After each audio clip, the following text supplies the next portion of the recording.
Y en ese versículo 6, pues sabemos que el Señor estaba hablando con sus discípulos, está Él dándole las instrucciones, está Él compartiendo sobre lo que le quemaba al Señor. Ustedes saben que el mensaje del Señor es el mensaje del reino, y es el mensaje del reino porque Dios está interesado, nuestro Padre Celestial está interesado que aquí en la tierra haya una expresión de Él, que haya una manifestación de Él. Y no existe otra manera, no hay otra manera como Él se exprese de una forma real como Él es, porque algunos pueden decir, no, pero es que cuando yo veo los árboles, cuando yo veo los pájaros, cuando yo veo las flores, pues ahí Dios se está expresando. Claro que sí. Claro que Dios se está expresando en todas las cosas naturales que nosotros vemos, todo lo de la naturaleza, cuando subimos nuestros ojos y vemos las estrellas en la noche, cuando vemos el sol, la luna, pues Dios se está expresando en todas esas manifestaciones. Pero la manera como Dios se expresa de una forma completa es en el hombre y a través del hombre. Pero a través del hombre que tiene el espíritu de Él, porque ya habíamos también hablado acerca de la importancia que tiene el hombre para Dios y cómo Dios ha amado profundamente al ser humano, y ese a través del hombre donde Él ha decidido depositarse. Dios, el Dios de los cielos, el Dios de los cielos, de la tierra, de todo cuanto de todo cuanto es creado, de todo cuanto existe, ha decidido depositarse en seres humanos. Por eso es que el apóstol Pablo hablaba siempre cuando se refería a los seres humanos como vasos de barro. Dice que nosotros somos como vasos de barro que contenemos un tesoro.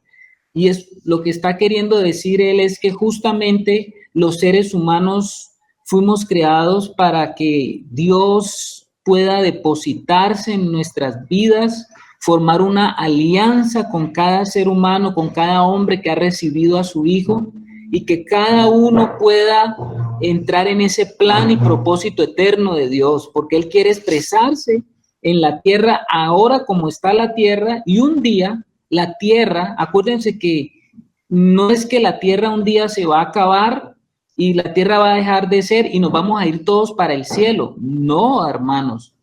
El Señor no dice que nuestra herencia, nuestra morada final no es el cielo. Nuestra morada final es la tierra. La palabra dice que va a haber un cielo nuevo y una tierra nueva. Cuando usted lee el libro de Apocalipsis, usted sabe que va a haber una tierra nueva.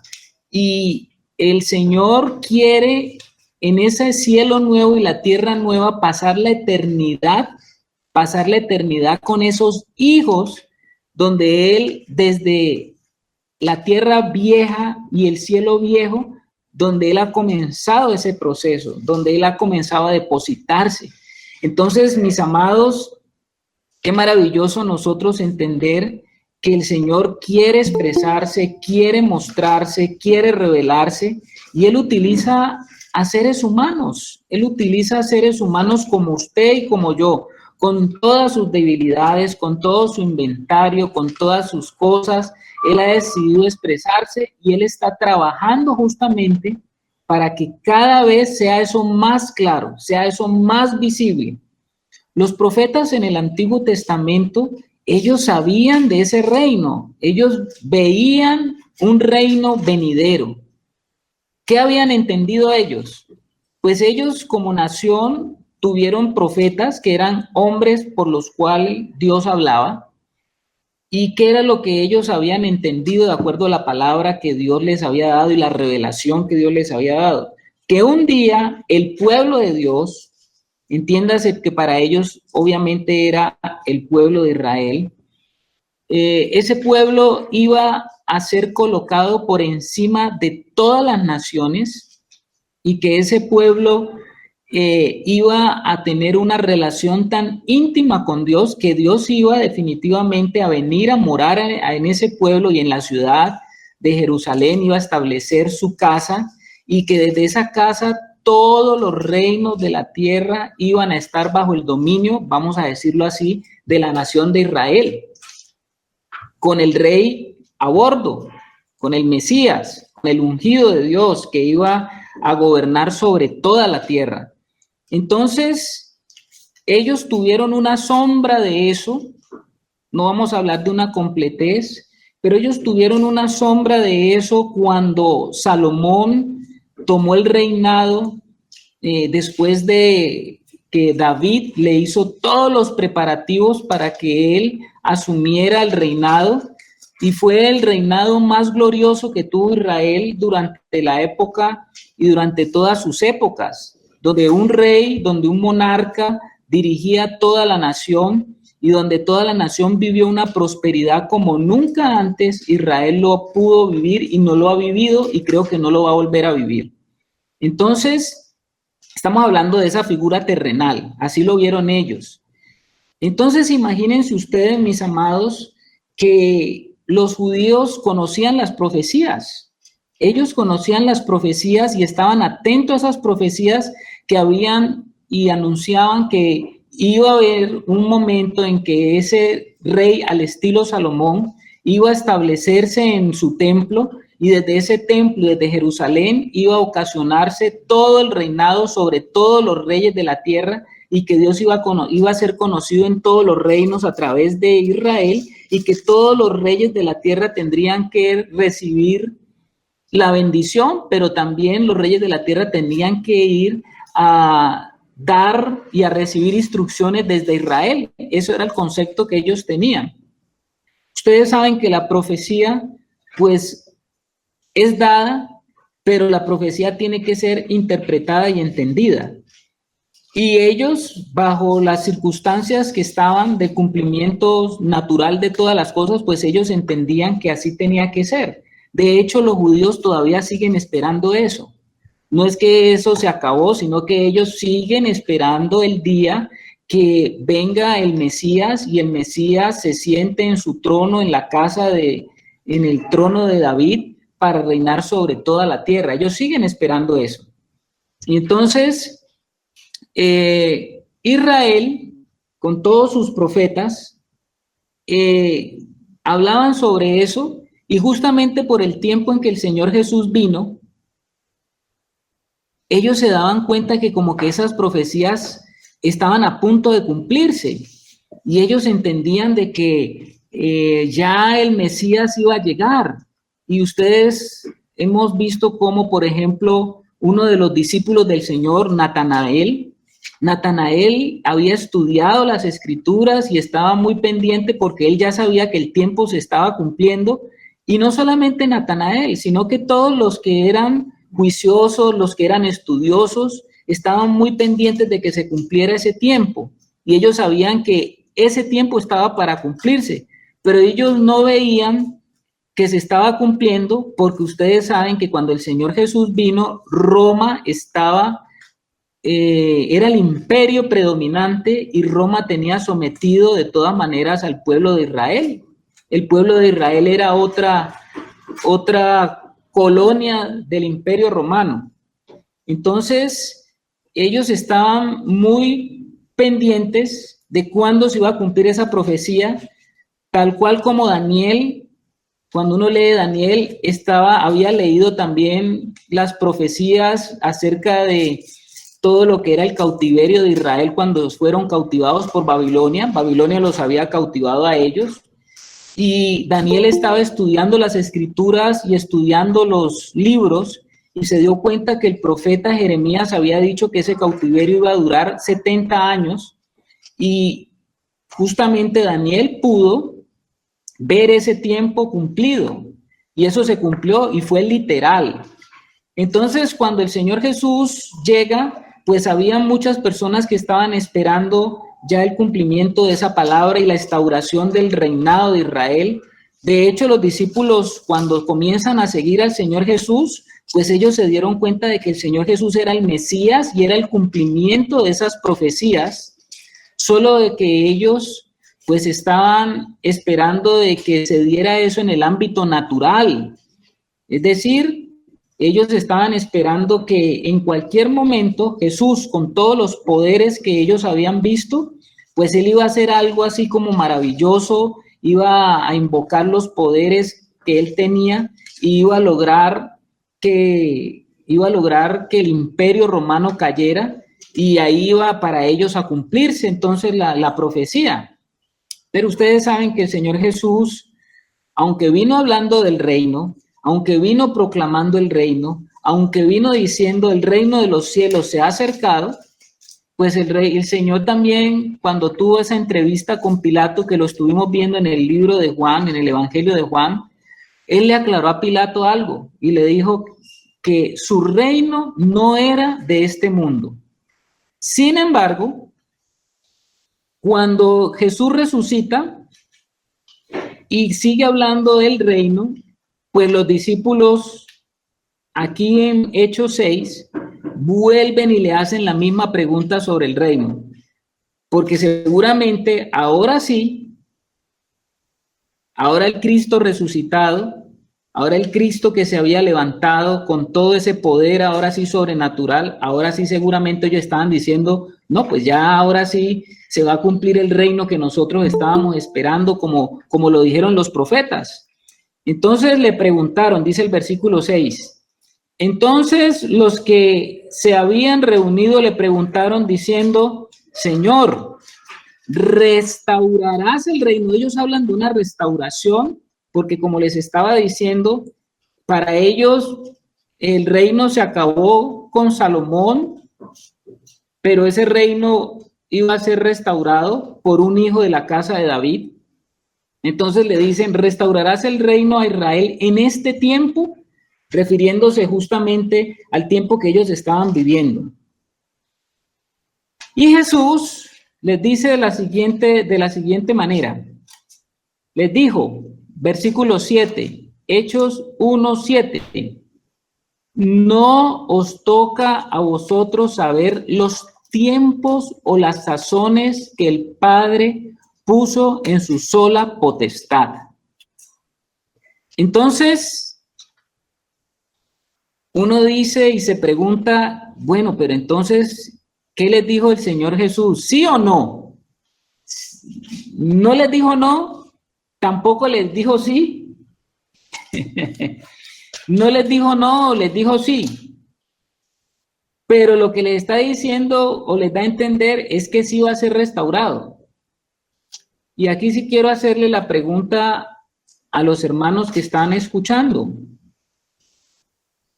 Para usted, esa respuesta, mis hermanos, ¿qué significa esa respuesta que da el Señor? No os toca a vosotros saber los tiempos o las sazones. A ver, les voy a aclarar una cosa. ¿Qué son las sazones? Los tiempos, pues, los podemos entender. Pero las sazones es como...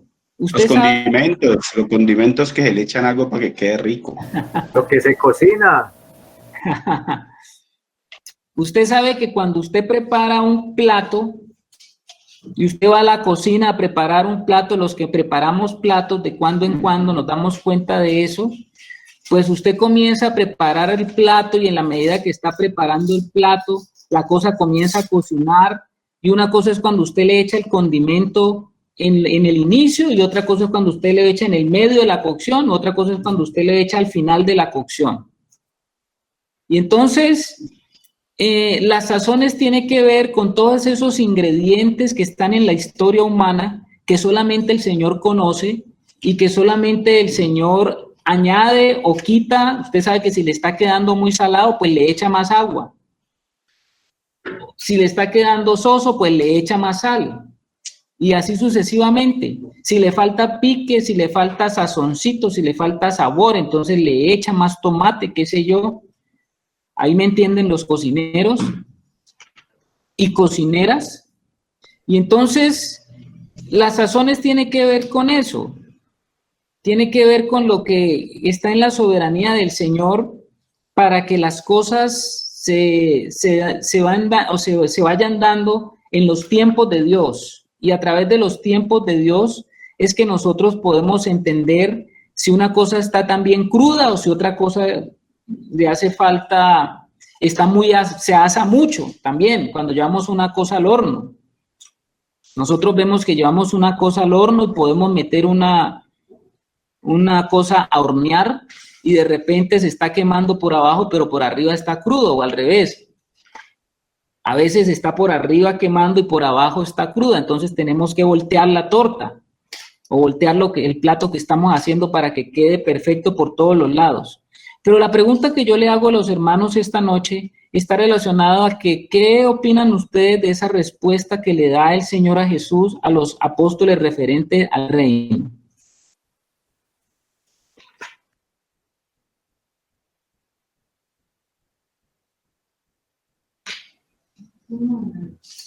Es una pregunta, hermanos. A ver ustedes qué piensan. A ver, yo noto allí, Carlitos, que el Señor pues pienso yo, ¿no? Le está respondiendo a sus discípulos la pregunta que ellos están preguntando. Él les dijo, no os toca a vosotros saber los tiempos o las sazones que el Padre puso en su sola potestad, referente a esa restitución que hablas tú, de ese reino como era en los tiempos de Salomón, o sea, el terrenal. ¿Por qué pienso eso? Porque en el 8 sí se las cambia a lo que él estaba dirigido. Dice, pero recibiréis poder cuando haya venido sobre vosotros el Espíritu Santo, como dándoles a entender, cuando venga el Espíritu Santo ustedes se van a dar cuenta de cuál es el reino que verdaderamente yo vengo a restituir o a restablecer. Pero me da la sensación que en el 7 sí les responde como lo que ellos están preguntando, y en el 8 los centra en la realidad.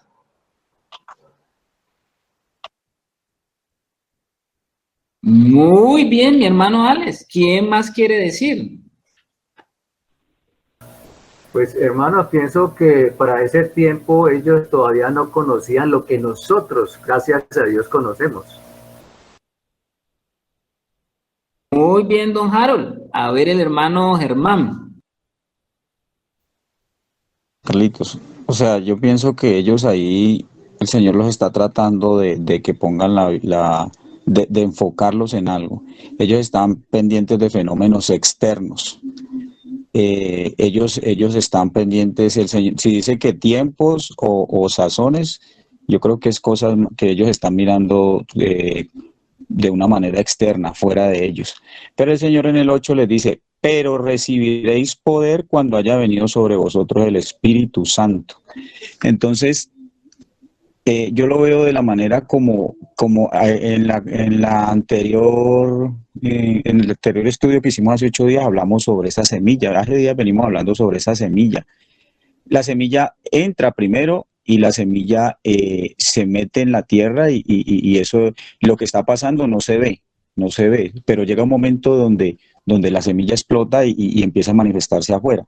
Entonces él dice, pero recibiréis poder cuando haya venido sobre, o sea, como que cuando lo que esté adentro de ustedes, esa semilla que yo dejo dentro de ustedes, comience a manifestarse afuera, ustedes van a poder entender de qué se trata el reinado y ustedes van a ser testigos míos de eso.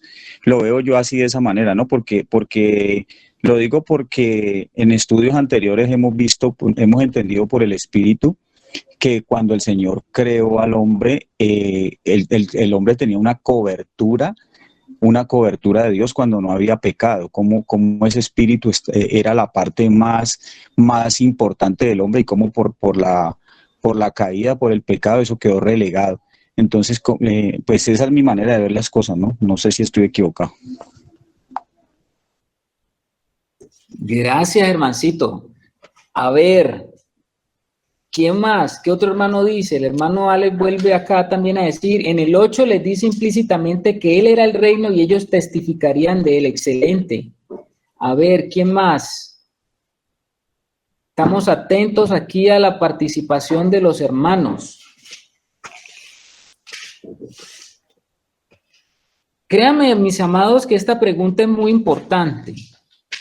Esta pregunta es muy importante y porque tiene que ver con el reino. Y tiene que ver con el reino. ¿Quién está por allá pidiendo la palabra? ¿El hermano Edwin? Sí, hermanos, aquí estoy. ¿Estás Yo por pidiendo la aquí tengo palabra? una nota. Sí, mi Dale, hermano, dale. ¿me puede dar la palabra? Qué pena. Bueno, yo por aquí tengo una nota eh, que dice que cuando el Señor dice que sobre los tiempos señalados en Génesis, el Señor cuando instaura las dos, dice que va a instaurar dos lunas, una del día y que más como guía para los tiempos señalados. Entonces, esos tiempos señalados, o sea, según aquí las notas, eh, dicen que son las fiestas solemnes que el pueblo de Israel instauró, pues. Entonces, como la Pascua, los acimos, los panes sin levadura, las trompetas. Entonces, todo eso lleva pues a la venida del reino después de Cristo resucitado. Esa es la nota que tengo aquí. No sé si concuerda con lo que el Señor está diciendo ahí con los tiempos señalados. Gracias, hermanos. Pues la verdad no te escuchamos muy bien, hermano, estaba muy entrecortado. Carlitos, A ver, lo que dice el hermano es que en las notas que él tiene se encuentra una relación muy profunda entre la visión profética de las fiestas del Señor. O sea, de que es como el reloj pues profético, las fiestas. ya, ok. Bueno, entiendo que sí, que las fiestas del Señor pues tienen un cumplimiento y ese cumplimiento tiene que ver con nuestra historia como iglesia. Está bien, sí, está bien. Bueno, ¿por qué les decía que es importante esta pregunta, mis hermanos? Y es muy importante la pregunta porque el reino tiene que ver con nosotros, precisamente. Hemos estado en este tiempo hablando tanto de la necesidad de que nosotros entendamos que los hijos de Dios tienen que entrar en un proceso de entendimiento y no solamente de entendimiento, sino de experiencia y de vivencia de lo que es el reino. Y el reino tiene que y toca con nosotros porque el Señor ha dicho que Él nos ve a nosotros como reyes y sacerdotes. Es decir, Jesús es catalogado como nuestro rey y sacerdote por excelencia, y Jesús es el Hijo de Dios que complace a Dios y llega a la estatura que Dios espera de cada hijo de él. Lo que no pudo hacer Adán y lo que Adán no cumplió y por el fracaso de Adán y por lo que Adán no logró alcanzar, pues lo viene a hacer el Señor Jesús. Jesús viene a representar ese hombre, porque Jesús es el Hijo del Hombre, mis amados. Y siendo el Hijo del Hombre, Él viene a representar esa experiencia de vida que deben de tener los hijos de Dios como hombres en su relacionamiento con Dios. Y el Señor Jesús es ese rey y sacerdote que es nuestra figura y nuestro marco de referencia para entender qué es lo que Dios espera de cada uno de sus hijos. Ya les habíamos hablado a ustedes, amados hermanos, de que la salvación tan solamente es la introducción a esa experiencia, porque la experiencia que quiere que tengamos el Señor no solamente es la experiencia de que somos salvos, sino la experiencia de que en Él podemos vivir la vida, una vida desde el punto de vista de lo que Dios considera como reyes y sacerdotes. Y bajo esa perspectiva es que los hijos de Dios tienen que ir creciendo espiritualmente y madurando espiritualmente. Porque un hijo de Dios, al ir dándose cuenta de que él puede identificarse con Jesús como rey, y yo sé que muchos hermanos han querido entender este reino de los hijos de Dios, pero como terrenal, vuelve y juega. Hay una tendencia en la iglesia que cree que los hijos de Dios, al llegar a esa estatura de reinado, pues ellos deben comenzar a tomar los reinos de la tierra. Eso es un pensamiento de una ideología cristiana que eso se llama dominionismo. Ustedes lo van a encontrar así, como el dominionismo. El dominionismo es cuando los hijos de Dios dicen que ya ellos están en una madurez espiritual, ahora ellos han comenzado a entender qué es vivir en el reino, y entonces ellos dicen que el Señor Jesús va a venir a la tierra solo y cuando los hijos de Dios en su madurez entiendan que ellos tienen que tomarse los reinos de este mundo, y entonces ellos consideran que los hijos de Dios tienen que comenzar a ocupar los principales lugares de esta tierra y que ellos tienen que involucrarse, por ejemplo, en la política, y que ellos tienen que comenzar a ocupar los lugares de diplomacias, presidencias, consejos, todo este tipo de cosas que tienen que ver con los gobiernos del hombre. Y no solamente eso, sino que ellos deben también tomar las economías, las gerencias, las grandes empresas, bueno, todo este tipo de cosas. Eso lo piensan unos hermanos, que así tiene que ser. Y eso se conoce como el dominionismo. Ustedes lo van a encontrar así, dominionismo, y hay muchos hermanos que pertenecen a esa tendencia, al dominionismo. No sé, pero así se han comportado la historia a través del tiempo y muchos lo han entendido así, pero cuando nosotros tenemos claro lo que dijo el Señor y cuando Él nos dice a nosotros que su reino no es de este mundo, pues nosotros yo creo que inmediatamente nos damos cuenta de que no es eso lo que el Señor pretende, que nosotros agarremos los reinos de este mundo. Más bien el Señor nos está diciendo es que Él quiere que nosotros aprendamos a ser reyes. Pero la pregunta es, ¿reyes de qué? ¿Reyes de qué? ¿De qué yo tengo que ser rey? ¿De qué tengo que ser rey, hermanos? Pregunta.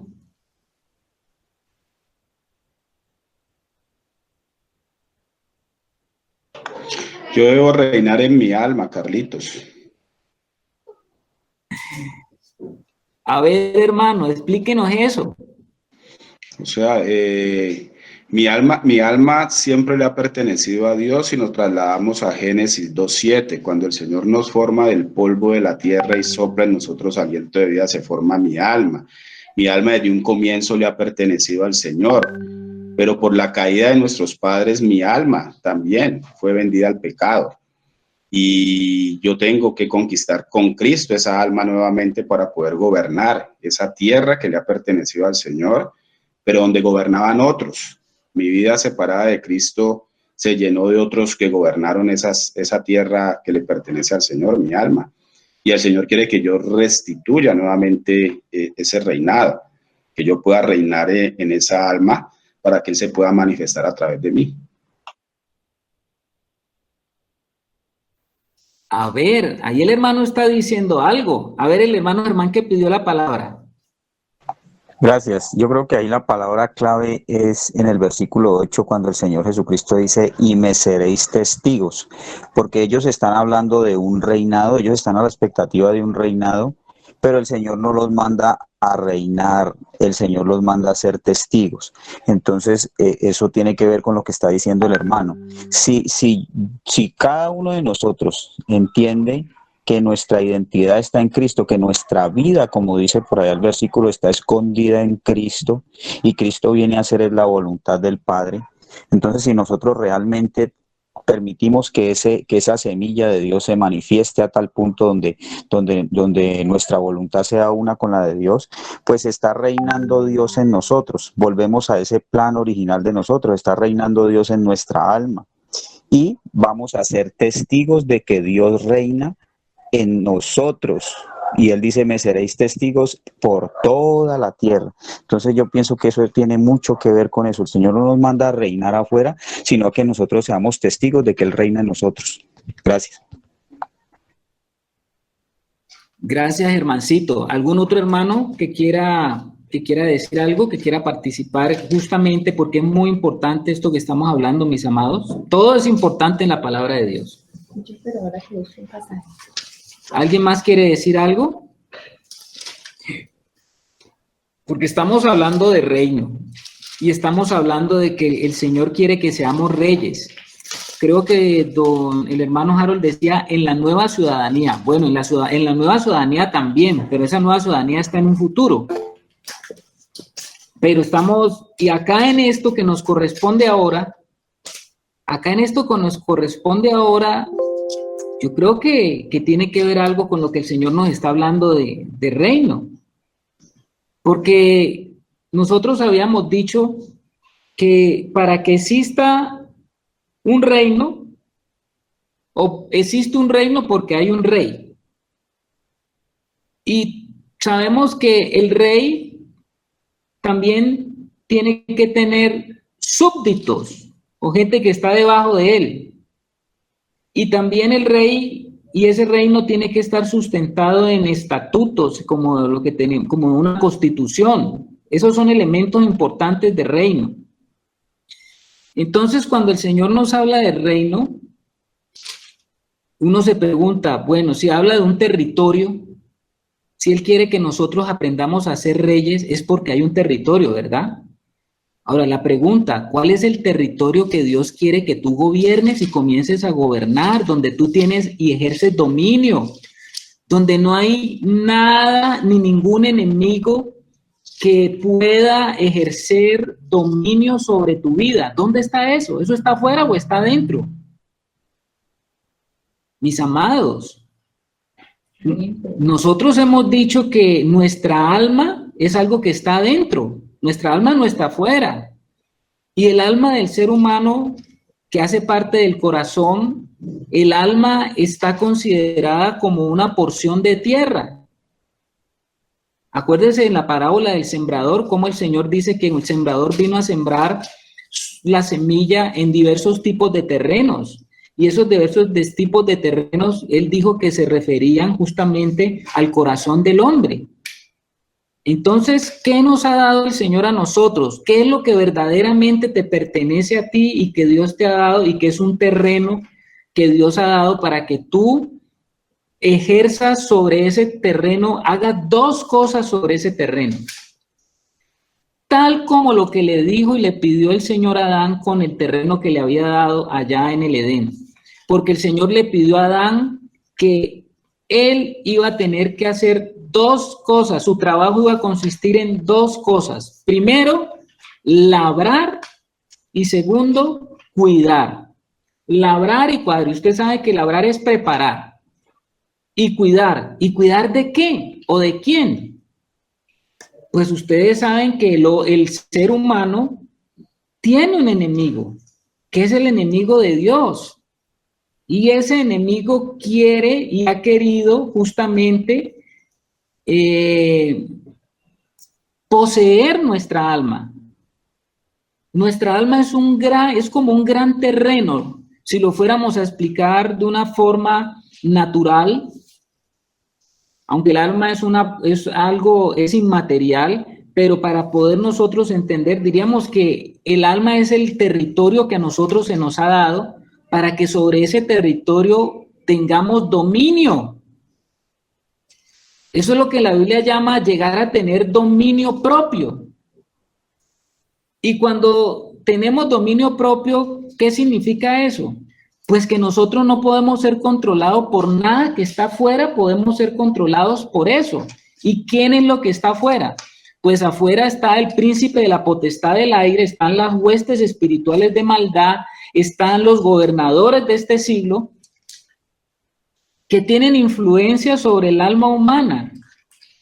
Y el Señor ha dicho que Él quiere que nosotros lleguemos a un estado de gobierno en Él, no estoy diciendo de un gobierno independiente, sino de gobierno en Él, que ningún enemigo pueda estar dominando nuestra vida. Hay hermanos que están en el Señor, han recibido, han nacido de nuevo, Pero esa alma todavía tiene muchas cosas, mis amados, que tienen mucha ligación con esos enemigos espirituales donde el Señor todavía, o usted en el Señor todavía no ha podido vencer a esos enemigos para usted llegar a tener ese gobierno o para que el Señor en usted tenga ese gobierno. Voy a dejarles aquí un momentito a mi esposa que quiere decir algo. Mis hermanos, pues escuchando eso, viene a mi mente este pasaje que está en Primera de Corintios 4, justamente Pablo hablando a los corintios que estaban en sus conflictos y sus carnalidades y estaban desconociéndolo a él y a los siervos de Dios. Ellos estaban divididos en sus corazones, decían que uno era de Cefas, otro de Pablo, otro de Apolo, otros decían que eran de Cristo, pero andaban en sus carnalidades. Entonces el apóstol les hace esta pregunta en el capítulo 4, versículo 8. Dice, ¿ya estáis saciados? ¿Ya estáis ricos? Si nosotros reináis, y ojalá reinaseis, para que nosotros reinásemos también juntamente con vosotros. Porque según pienso, Dios nos ha exhibido a nosotros los apóstoles como postreros, como a sentenciados a muertes, pues hemos llegado a ser espectáculo al mundo, a los ángeles y a los hombres. Nosotros somos insensatos por amor de Cristo, mas vosotros prudentes en Cristo. Nosotros débiles, mas vosotros fuertes. Vosotros honorables, mas nosotros despreciados. Y lo que le estaba diciendo acá el apóstol Pablo era en la función del apóstol. Le estaba diciendo que un apóstol tiene que sufrir y padecer mucho para llevar la vida y el evangelio. Entonces les estaba llamando la atención a los corintios y les estaba diciendo, ustedes ya reinan, ¿y de qué reino está hablando? O sea, es decir, ustedes ya tienen dominio, pueden caminar solitos, ya no nos necesitan, porque para eso es el apóstol. El apóstol es para fundamentar, para edificar, para ayudar a crecer que en ese dominio, en ese aprender a vivir en el reino, a conocer cuáles son las bondades que tenemos nosotros en Cristo, cuál es la autoridad que tenemos en Él, y a reinar sobre dos cosas. Primero, el pecado. Si algo nos llama a reinar el Señor, es sobre el pecado. Y sobre, añadimos las tres enemigos, la carne y sobre Satanás. Y si quiere añadirle el cuarto, el mundo. Nosotros tenemos que reinar sobre estos aspectos, sobre el pecado, sobre nuestra carne, sobre el mundo y sobre Satanás. Allí es que tenemos nosotros que reinar. Y eso es lo que les estaba diciendo el apóstol. Si nosotros, ustedes ya reinan, dice el apóstol, ojalá reinasen ustedes para que nosotros también reinásemos con ustedes. ¿Por qué? Porque si ellos ya estaban reinando, entonces Pablo podía decir, maravilloso, hicimos una buena labor. Porque si ellos dependen de nosotros, entonces yo también estoy reinando. ¿Se dan cuenta, mis hermanos, qué maravilloso? Tiene que ver es con eso. El reino tiene que ver es con estos aspectos. Amén, amén, amén. Yo creo que esto es maravilloso, hermanos, porque esto nos está aclarando el panorama. Tenemos que reinar y nuestro reinado no es allá afuera. Nuestro reinado no es que nos pongan a nosotros una corona, una mitra, y nos pongan ahí entonces en una silla y venga usted es el rey. No, nuestro gobierno está relacionado es con eso. Y yo sé que hay muchas cosas que hay en nuestra vida. Nosotros sabemos que hay esos tres enemigos, el mundo, la carne que está dentro de nosotros. Hay un enemigo interno y dos externos, digámoslo así. La carne es el interno y los dos externos pues es el mundo y el demonio y todas sus huestes espirituales de maldad. Pero el mundo y el demonio se valen del enemigo interno, que es la carne, porque ahí es donde el enemigo puede actuar. Ahí es donde el enemigo y el mundo encuentran como acomodo en nuestra vida.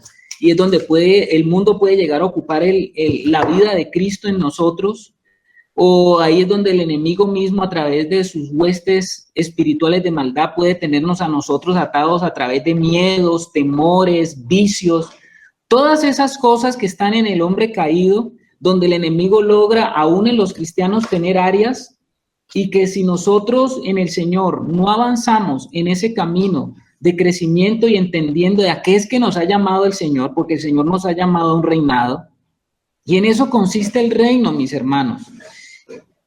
El reino consiste en que podamos nosotros llegar a colocar todos esos enemigos por debajo del estrado de sus pies, y por supuesto, si es de sus pies, es también de nuestros pies. Dice que el Señor está sentado en el trono, el Señor Jesús está sentado en el trono esperando que todos sus enemigos sean colocados por estrado de sus pies. ¿Y a dónde están esos enemigos actuando? Pues están actuando en toda la tierra, en todos los hijos de Dios, a través de todas las épocas.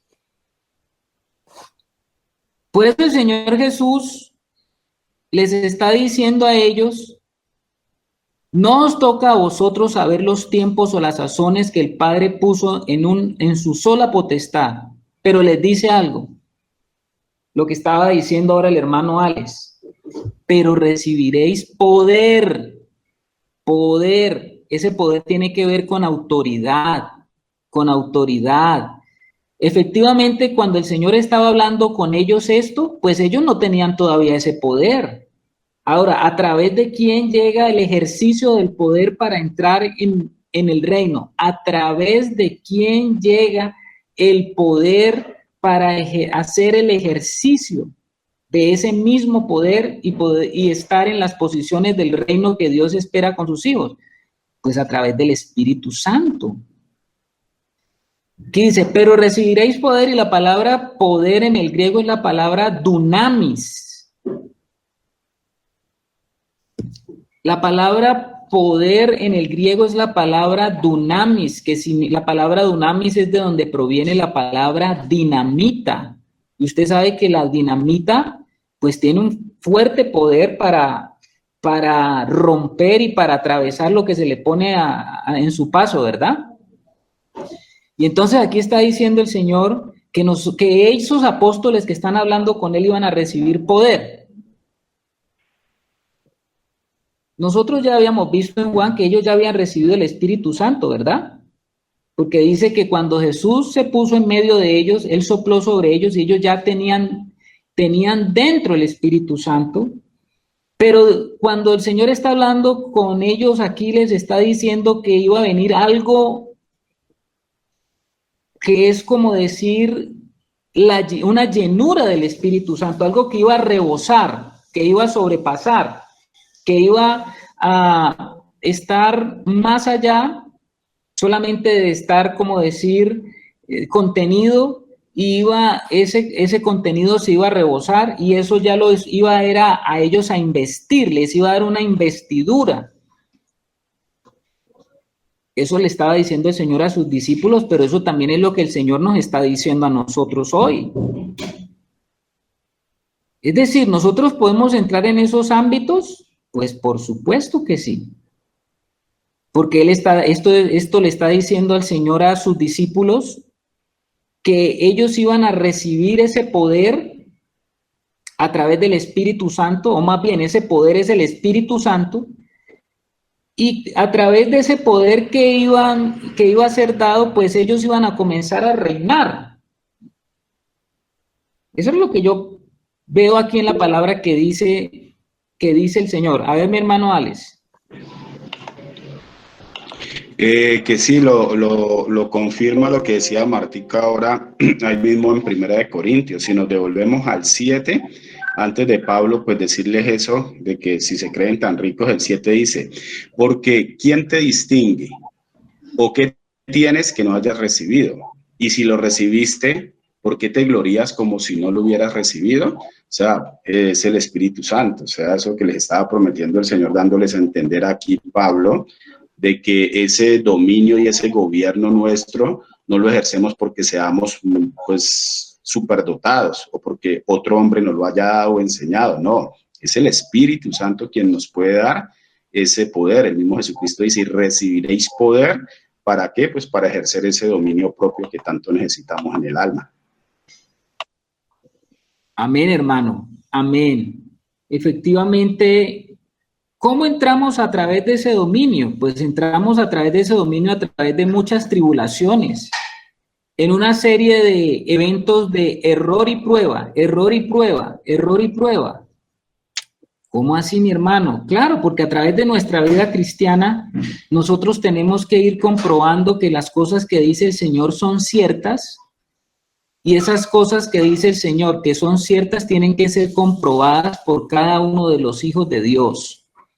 Y entonces, esas cosas que el Señor ha dicho sobre nosotros, que pueden ser capturadas por la fe, se vuelven reales cuando somos confrontados con nuestras realidades. Nosotros tenemos una realidad en esta vida y vivimos la vida y ya recibimos al Señor, y todo lo que nosotros necesitamos ya nos fue entregado en el Espíritu. Digamos que todo lo que el Señor requiere para que se dé esa transformación, y todo lo que el Señor requiere para que nosotros alcancemos eso que Él espera de todos sus hijos, ya fue depositado. Nosotros pensamos que eso va a ser depositado. No, eso ya fue depositado y eso está en nuestro espíritu. Porque en nuestro espíritu está el Espíritu Santo. Y el Espíritu Santo es el encargado de estar administrando todas esas cosas que Dios ya nos ha dado. El maravilloso Espíritu Santo es el que administra todas esas cosas. Entonces, en la medida que nosotros nos vamos enfrentando a las situaciones en la vida, ¿qué hacemos nosotros? Pues estamos con el Señor, metidos en el Señor, dependiendo del Señor, parados en el Señor.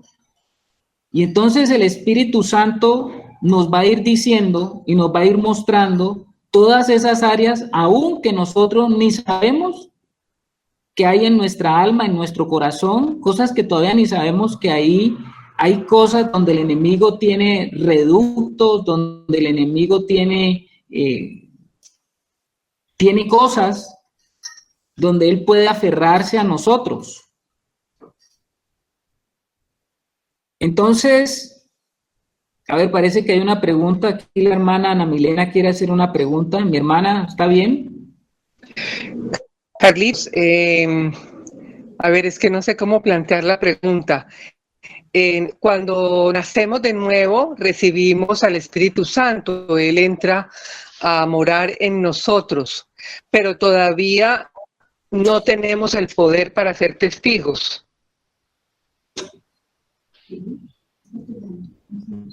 ¿Es así? No. Es decir, desde que el Espíritu Santo viene a nosotros, nosotros ya tenemos el poder está en nosotros. El poder está en nosotros porque el Espíritu Santo es el poder. ¿Qué es lo que sucede? ¿O qué es lo que pasa? Que cada día nosotros tenemos que estar pidiendo ser justamente llenos del Espíritu Santo para que eso sea una realidad cada vez más en nuestra vida. ¿Sí me hago entender? Sí, Carlitos. Gracias. Ok, el hermano Germán. A ver, Carlitos, yo pienso que tiene algo de pronto, me parece que suena lógico lo que está diciendo la hermana de cierta manera, porque estábamos relacionando poder con autoridad. Entonces, si lo relacionamos de esa manera, o sea, cuando el Señor viene a mi vida, yo todavía no tengo la autoridad para manifestar, porque entendemos que hay un principio en la palabra que entendimos por el centurión romano, que él dice que yo también soy hombre bajo autoridad y digo a este ven y va. O sea, en la medida en que yo me someto a la autoridad, pues yo también se me delega autoridad de parte de Dios para manifestar esa vida de Cristo. Entonces, si lo tomamos de esa manera, yo pienso que sí está la semilla, pero aún no está todavía, no tenemos ese poder, esa capacidad, esa autoridad para manifestarlo al Señor. Creo yo, no sé si estoy equivocado. Bueno, a ver, hago una aclaración allí. Bueno, a ver, Ale. No, hágale, Carlitos, después de usted. Nosotros cuando recibimos el Espíritu Santo ya tenemos cierto grado de poder. No es que no tengamos poder, ya hay cierto grado de poder. De hecho, hay poder para salir ya de muchas cosas que estamos metidos y ya pueden ir siendo desarraigadas. El poder de que estamos hablando ahora es un poder, digámoslo así, que va siendo aumentado, y ese poder nos llevará a vivenciar no solamente por momentos o por acontecimientos, sino que ya es una esfera en que se entra. No sé si ahí es claro. Alex. Me venía a memoria, Carlitos, el ejemplo práctico que el Señor nos mostraba hace algún tiempo cuando indagábamos mucho acerca del Espíritu Santo, acerca del Espíritu nuestro y acerca del alma. El Señor nos colocaba el ejemplo de la bombilla, ¿te acuerdas? Donde el Espíritu Santo, el Espíritu de Dios, representa la corriente. Él viene a nuestra vida y esa corriente está presente. Pero mi espíritu, el que Él me dio, representa los cables, esos cables que conducen esa corriente hasta mi alma, que mi alma es la bombilla, es la que puede reflejar esa luz que viene del Espíritu Santo, pero que tiene que pasar por mi espíritu. Entonces, en respuesta a lo de Anita es eso, la garantía del Espíritu Santo en mí, ese poder ya está, pero ese poder tiene que ser conducido a través de mi espíritu para que lo pueda llevar a mi alma, para que mi alma pueda reflejar esa autoridad y ese poder. El Señor nos dio ese espíritu a nosotros porque pues ya lo veíamos y lo estamos viendo los domingos en ese Hebrón. Hebrón es la comunión, es a través del espíritu nuestro que mi alma puede llegar a recibir todo lo que el Señor va a depositar en mí.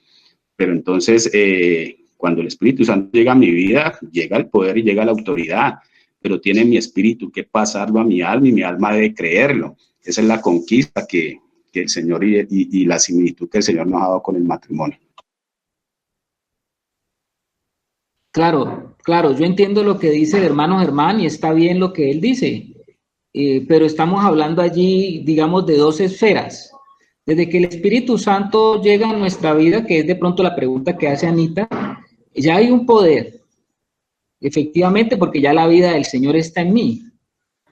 Y esa, en la medida que el Espíritu va permitiendo que nosotros tomemos esa decisión de menguar nosotros, que era lo que decía Juan el Bautista, es necesario que yo mengüe para que Él crezca, pues en esa medida nosotros vamos a tener una experiencia de reino, y esa experiencia de reino, para poder entrar, digamos, a entender qué es ese dominio, qué es lo que estamos entendiendo ahora, pues necesita que haya una mayor plenitud de vida, entendimiento, y que haya un deseo de ver deseo y entendimiento de que el Espíritu sea llenando más y tomando más y más y más de nuestra vida, porque entre más el Espíritu Santo esté llenando, es terreno que va ganando el Señor en nuestra vida, y esos niveles de autoridad van a comenzar verdaderamente a ser comprobados, vividos, y por supuesto que la palabra va a salir siempre de nuestra vida después con mucha más autoridad que solamente cuando tenemos la palabra sin ese testimonio, como lo decía el hermano Germán. La palabra respaldada con el testimonio de vida, pues es una palabra tremendamente poderosa, porque es lo que ha logrado el Espíritu Santo en nuestras vidas. Entonces el versículo 8 dice, pero recibiréis poder cuando haya venido sobre vosotros el Espíritu Santo. Digamos que esta entrada en plenitud del Espíritu Santo ya tiene la posibilidad de crear afuera ese testimonio. Dice, y me seréis testigos en Jerusalén, en toda Judea, en Samaria y hasta lo último de la tierra. Dense en cuenta que el Señor dice aquí, primero en Jerusalén, Jerusalén representa la casa. Ser testigo en la casa. Jerusalén es la casa. Es la ciudad de Dios. Y Jerusalén es como un representante de algo en el ser humano. Jerusalén representa algo en el ser humano. Jerusalén, como yo lo he entendido, representa como el corazón humano. Y me seréis testigo también en Judea. Va avanzando. Judea ya es toda la región. Y avanza aún más allá de Judea, que es a Samaria. Ustedes saben que Samaria era inclusive tierra para los israelitas, era una tierra como despreciable por los moradores que estaban allí, que eran los samaritanos. Y no solamente en Samaria, sino que el Señor dice, y hasta lo último de la tierra, como quien dice que se va creciendo, va creciendo. Está como la vida del Señor dentro de nosotros, en esos niveles de autoridad, está muy relacionada también con lo que va a pasar afuera, en esa autoridad que el Señor va dándonos en nuestra vida para compartir de su vida.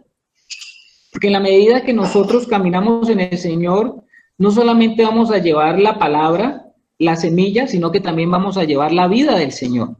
Y ese es el testimonio que el Señor está esperando de sus hijos, ¿no?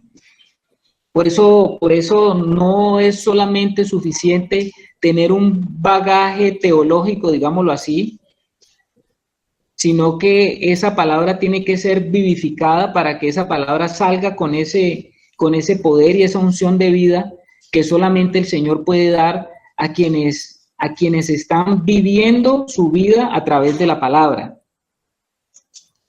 No sé si hasta ahí hay alguna pregunta, hermanos.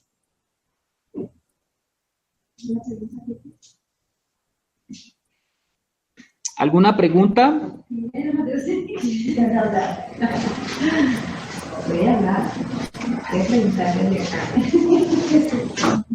Bueno, entonces vamos a continuar.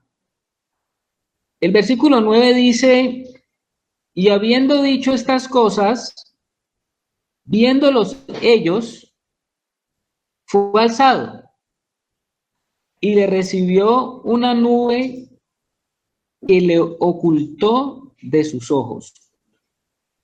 Ahora, ellos estaban viendo algo allí físico, esto no era una cosa espiritual, sino que era algo real. ¿Qué fue lo que ellos vieron?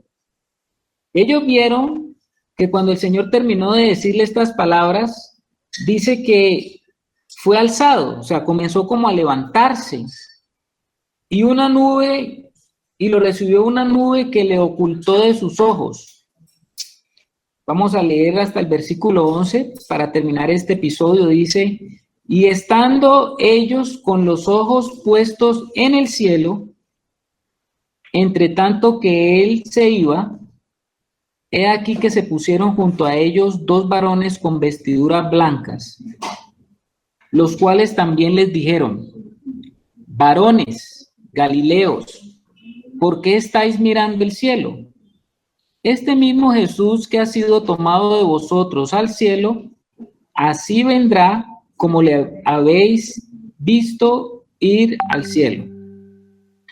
Ustedes saben que el Señor dice que mientras hablaba estas cosas fue levantado y se pusieron dos ángeles, ¿no? Es muy importante porque esa aparición de esos dos ángeles a mí me puede mostrar algo. Ustedes saben que cuando el Señor dio una figura de su testimonio, cuando le dio esa figura a Moisés de su testimonio, el testimonio que él traía hacia la tierra, dice que le mandó a Moisés construir un arca. ¿Se acuerdan del arca? Que se ha llamado el arca de la alianza,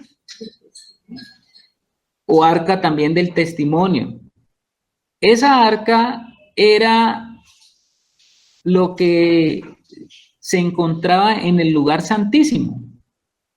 Y encima de esa arca, que era una urna de madera, esa urna de madera estaba forrada por dentro con una lámina de oro. Era una urna de madera de acacia, se había hecho de acacia, tenía unas dimensiones, y esa urna de madera estaba forrada de una lámina de oro por dentro y una lámina de oro por fuera. Y encima de esa urna había una tapa, y esa tapa se llamaba el propiciatorio, y encima de esa tapa habían dos ángeles que estaban unidos a esa tapa, de tal manera que esos dos ángeles que eran unos querubines, se encontraban con las alas extendidas mirando hacia la tapa del propiciatorio. La palabra dice que cuando Moisés entraba a la presencia de Dios, ese elemento que era esa arca, desde allí mismo, desde en medio de los querubines, el Señor le hablaba a Moisés cara a cara como quien habla con un amigo. Eso dice la palabra de Dios. Ahí aparecen estos dos ángeles otra vez, como que representando algo. Seguramente lo que yo puedo entender es que esos ángeles están mostrando que Jesús es esa arca. Y Jesús también representa esa tapa. Maravilloso. Porque Jesús representa el arca, la urna, pero también la tapa representa la obra de Jesús, la obra de Jesús. Y lo que yo veo es que estos ángeles están viendo que Jesús está siendo subido o elevado al cielo. Eso se llama la ascensión de Jesús. Y él está ascendiendo en ese momento al Padre como el arca sagrada que una vez fue colocada en la tierra como figura. Ahora la realidad se está cumpliendo. Y él está yendo a ocupar un lugar en el cielo, y él está llevando el testimonio del hombre hacia Dios. El arca fue colocada como el testimonio de Dios para el hombre, y ahora el Señor Jesús está llevando el testimonio de un hombre para Dios. Y esa arca representa obviamente a Jesús y a su obra. El propiciatorio representa la obra de Cristo. ¿Por qué el propiciatorio representa la obra de Cristo? Porque ustedes saben que cuando el sacerdote, el gran día de la expiación, quería que el pueblo fuese perdonado, o se le había pedido que el pueblo tenía que ser purificado, él tenía que entrar con la sangre del sacrificio justamente hacia el lugar santísimo, y tenía él que vertir la sangre en esa tapa. La tapa era la tapa del arca. Y en ese momento, pues el sacerdote se daba cuenta al entrar a la presencia de Dios si el pueblo era perdonado o no era perdonado. Jesús ahí está representando que él es el arca en su naturaleza, porque alguna vez habíamos hablado acerca de eso, que el arca tenía esa urna, estaba hecha de madera, pero forrada por dentro con oro y por fuera con oro. Ustedes saben que el oro es madera forrada con oro, tanto por dentro como por fuera. Ustedes saben que el oro es el mineral que representa la divinidad. Y ustedes saben que Jesús se hace hombre, y la madera es representante justamente de la naturaleza humana. Y Jesús está recubierto de la divinidad por dentro. ¿Qué quiere decir eso? Que como hombre, el Señor Jesús, su divinidad estaba oculta. El oro estaba por dentro, su divinidad estaba oculta. Y ahora Él está ascendiendo, recuperando su divinidad, porque la divinidad tiene que ver con la gloria, y está recuperando su divinidad y está ascendiendo. ¿Y por qué está ascendiendo? Porque el Padre ha aceptado el sacrificio del Hijo, y el Hijo recupera la divinidad, y ahora la divinidad que estaba dentro de él ahora se manifiesta afuera. Y entonces es levantado el Señor, y como tapa también es llevado a la presencia de Dios. A ver, mi hermano Germancito.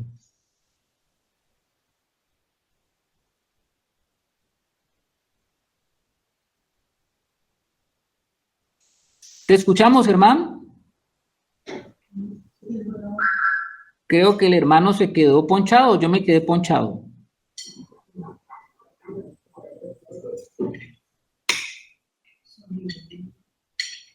¿Yo estoy fuera? ¿O me están escuchando, hermano? No, lo estamos escuchando perfectamente. Ah, bueno, entonces es el hermano Germán que se quedó, entonces ya entra entonces. A ver, mi hermano Germán. Bueno, ¿me escuchan? Sí, mi hermano. Bueno, creo que lo vimos por allá en algo de las jornadas, cuando estudiamos los domingos ese libro. La madera representa la naturaleza humana del Señor, pero lo especial es que es madera de acacia, ¿no? Y esa madera de acacia, si mal no recuerdo, es muy difícil de trabajarla, es muy complicada de trabajarla, entonces pienso yo que eso habla como de que el Señor logra vencer esa naturaleza humana caída, por decirlo así, porque el Señor no pecó, pero pues el Señor iba representando esa naturaleza humana caída. Creo que eso tiene que ver, Carlitos. Claro que sí, mi amado. Sí, señor. Eso tiene todo que ver. Eso tiene todo que ver. Porque ahí vemos a Jesús como hijo de hombre ascendiendo al cielo. Y eso es lo que nosotros ahora nos debe llenar del gozo de ver esa victoria de Cristo justamente sobre esa naturaleza caída, esa naturaleza humana que en Adán recibimos. Y Cristo ahora, por su obra, por lo que Él ha hecho, sube y asciende al cielo como hombre. Y entonces, como hombre, el Señor Jesús está ahora, imagínense ustedes, hermanos, tenemos un hombre a favor nuestro en el cielo.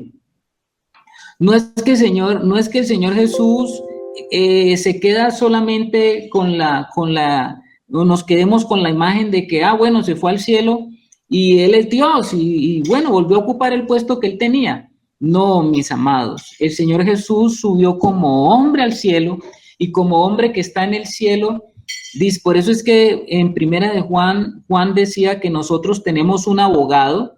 ¿Y por qué tenemos un abogado? Porque es que hay un hombre en el cielo que está intercediendo, dándose cuenta dándose cuenta de todas nuestras debilidades y que Él experimentó y pasó por todas esas debilidades que nosotros tenemos acá con esa naturaleza de hombre, y Él está allí a la diestra de Dios sabiendo qué y cómo estar a favor nuestro. Tenemos a un hombre a favor nuestro en la esfera celestial. Hay un hombre sentado a la diestra del Padre que está permanentemente intercediendo y ayudándonos justamente en todas nuestras debilidades, para que en todas nuestras debilidades que nosotros tenemos seamos consolados, para que en todas nuestras debilidades seamos fortalecidos, para que en todas nuestras debilidades también comprobemos cómo es que podemos vencer. ¿Cómo es que podemos vencer? Todos tenemos pruebas, todos vamos a tener pruebas y tenemos pruebas. Yo no puedo decir que los hijos de Dios no van a pasar por esas situaciones, no, mis amados.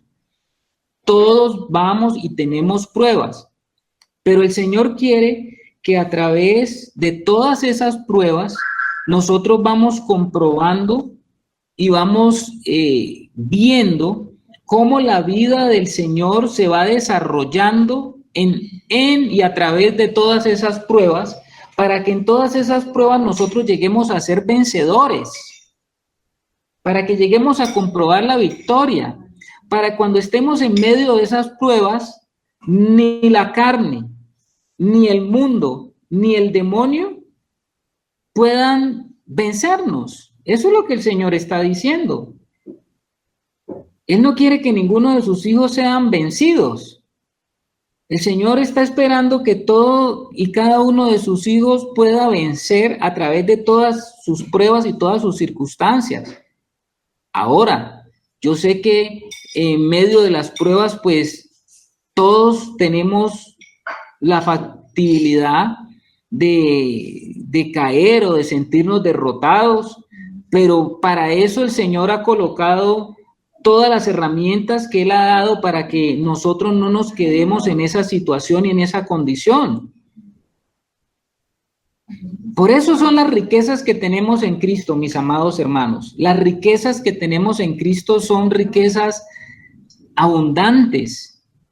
El Señor atravesó y pasó por todas las pruebas y dice que Él fue vencedor y Él espera que nosotros seamos vencedores en todo tipo de las circunstancias y en todas las acechanzas, porque cuando estamos justamente a través de las circunstancias difíciles, cuando estamos justamente atravesando las pruebas, pues perdemos a veces el norte, perdemos la visión, perdemos la fuerza, perdemos tantas cosas que perdemos. Pero el Señor dice que Él quiere en cada una de esas pruebas fortalecernos, quiere hacer parte de esas pruebas para Él enseñarnos, porque Él quiere enseñarnos cómo es que Él venció, cómo es que Él venció y cómo es que se vence, y cómo es que podemos nosotros seguir avanzando en nuestra caminata espiritual. Y yo pienso que aquí están muchos hermanos, estamos reunidos hoy, y creo que todos sabemos lo que son las pruebas, y también sabemos que Dios permite pruebas y situaciones en sus hijos, y sabemos que no todas las pruebas se las va a colocar el Señor, la va a permitir a un hijo que no está en la capacidad de soportarla, digámoslo así, pero que lo que se ha prometido el Señor es que a través de todas esas pruebas hay una realidad y hay una forma de que podamos nosotros salir y ser vencedores en todo lo que el Señor quiere que nosotros aprendamos. Hay momentos muy difíciles, hermanos, donde parece que no tuviéramos la salida. Hay momentos muy difíciles donde parece que no hubiera como una respuesta. Pero el Señor ha dicho que en todas esas pruebas hay una respuesta y hay una solución. No sé si hay algún hermano que quiere decir algo.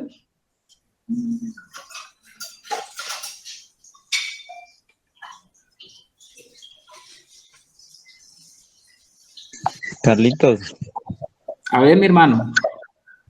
pues yo en lo particular me gozo de saber que haya un hombre en el cielo dando testimonio delante del Padre de que la obra del Espíritu, o sea, de lo que hace la obra del Espíritu Santo en un hombre dispuesto para Dios, ¿no? Y también intercediendo por nosotros, abogando por nosotros en nuestras debilidades. En lo personal, para mí es un gozo entender eso, pues yo creo que tiene que haber una dimensión muy grande, pero en la pequeñita idea que tengo de eso es saber que en el cielo hay alguien que me conoce perfectamente, porque podría uno decir, no, pues es que Dios es espíritu y Dios no sabe lo que son las luchas en esta tierra, lo que son nuestras debilidades, pero pensar que hay un varón perfecto que conoce, que venció todas esas cosas y que está dando testimonio y que está intercediendo delante del Padre por mí es glorioso.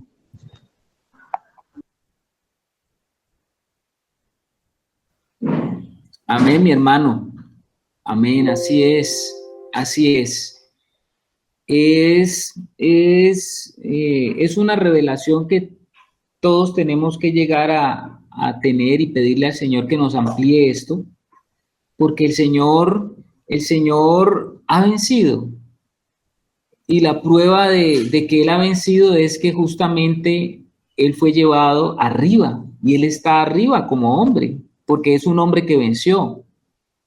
Adán no pudo subir. Adán se quedó en lo terrenal. Y por eso todos los hombres nacemos en esa condición. Pero así como en Adán todos entramos a este mundo en esa condición, en Cristo salimos de esa condición.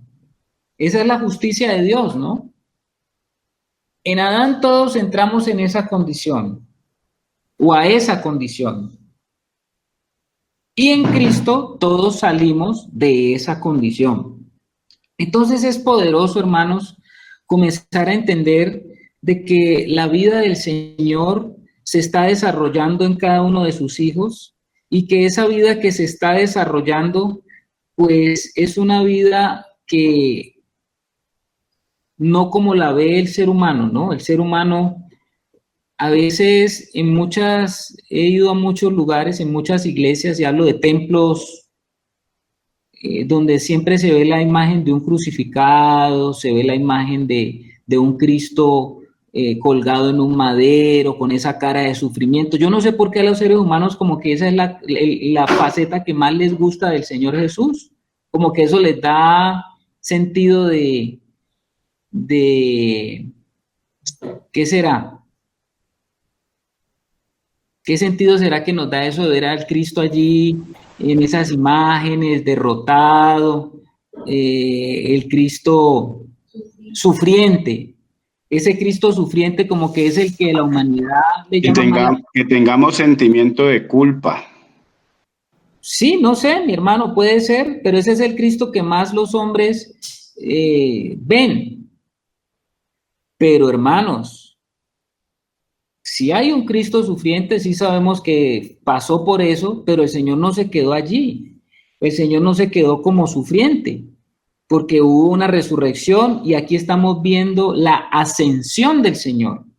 Y la ascensión del Señor nos habla de algo tremendamente victorioso, algo tremendamente victorioso. O sea que esa victoria también tiene que ser algo que nosotros comprobemos en nuestra experiencia. Ay, hermano, ¿cómo así que comprobemos en nuestra experiencia? Claro, porque nosotros hemos hablado de que nosotros nos identificamos con el Señor en su muerte. Ah, bueno, sí, nos identificamos en su muerte. Ah, pero no podemos solamente identificarnos con Él en su muerte, sino que también en su resurrección. Ah, claro, en su resurrección. Pero también nos tenemos que identificar en su ascensión. Y también nos tenemos que identificar con Él en su entronación o entronización. ¿Qué es eso? Pues que Él se sentó a la diestra del Padre con toda gloria y todo poder. Eso también es otra experiencia que tenemos los hijos de Dios que pasar, porque todo lo que en Cristo es para nosotros. Es lo que el Señor nos ha dado y son experiencias de la vida en el Señor que nosotros tenemos que irlas, por lo menos en cierta medida, irlas viviendo y experimentando. Entonces, mis amados, yo creo que dejemos allí hasta donde hemos llegado, hasta el versículo 11. El versículo 11 queda justamente con estos ángeles que están diciendo eso. Esto, mis hermanos, del reino y de ver cómo el Señor venció sobre todo esto. Yo sé que nosotros tenemos una idea de estas cosas, las tenemos en nuestra mente, las conocemos porque las hemos leído en la palabra, pero es tan difícil que en nuestro diario vivir lo veamos obrando y veamos cómo el reino de Dios va avanzando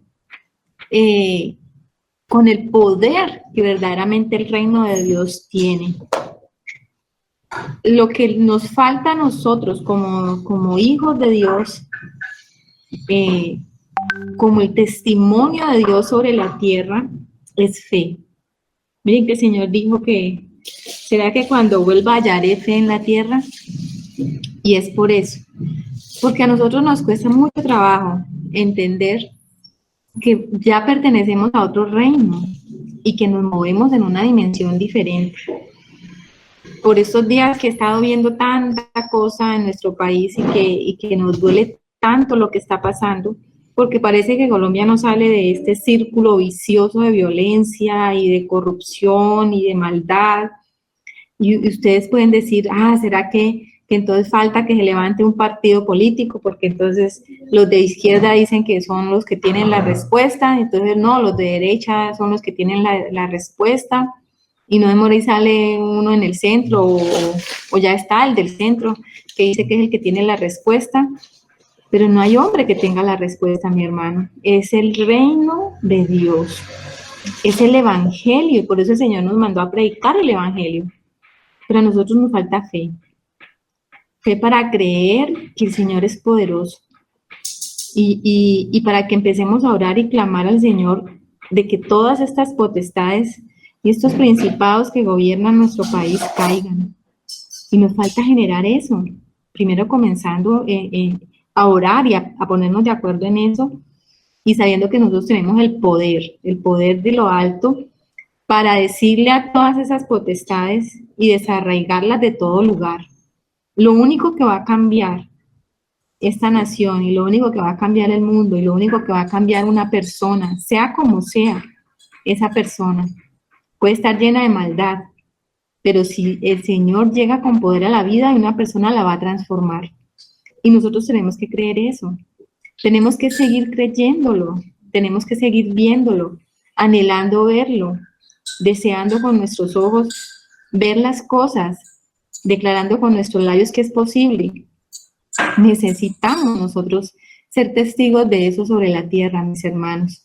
Yo les animo a pedirle al Señor eso, que podamos ver cómo su reino se va extendiendo y cómo las tinieblas retroceden ante la luz que viene de arriba a través del evangelio poderoso que nosotros tenemos en nuestros labios y que llevamos en nuestro corazón.